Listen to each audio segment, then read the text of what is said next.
কাল বিকেলে যখন হাঁটতে বেরিয়েছিলাম তখন দেখুন কি জোরে জোরে হাওয়া ছাড়ছিল, একদম কাল বৈশাখীর মতো ঝোড়ো হাওয়া, কিন্তু অতটাও জোরে ঝড় কিন্তু হয়নি।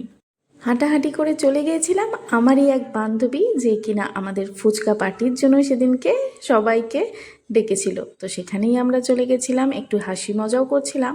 আর ও এত কিছু রেখেছিল, এখানে আছে জিলিপি, বিস্কুট, জল তো আছেই, সাথে গরম গরম সিঙ্গারাও ছিল। তো ও যেহেতু এখান থেকে চলে যাবে আমাদের সবাইকে ছেড়ে, সেই জন্য আমাদেরকে সিঙ্গারা পার্টি করার জন্য কিন্তু ওর বাড়িতে ডেকে নিয়েছিল। আর পার্টিটা এত সুন্দর সবাই মিলে এনজয় করেছিলাম, সে বলার মতো না। আর এই দেখো, পার্টি করে বেরিয়ে যখন আমরা আসছি তখনও কিন্তু ঝিরিঝিরি করে বৃষ্টি পড়ছে, মানে তার আগে কিন্তু ভালোই বৃষ্টি হয়ে গেছে। এরপর বাড়ি এসে করে নিয়েছিলাম একটু পনির পরোটা আর সাথে চিলি পনির।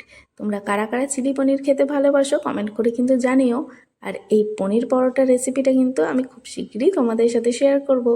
ভিডিওটা ভালো লাগলে লাইক, কমেন্ট, শেয়ার, সাবস্ক্রাইব করে পাশে থেকো।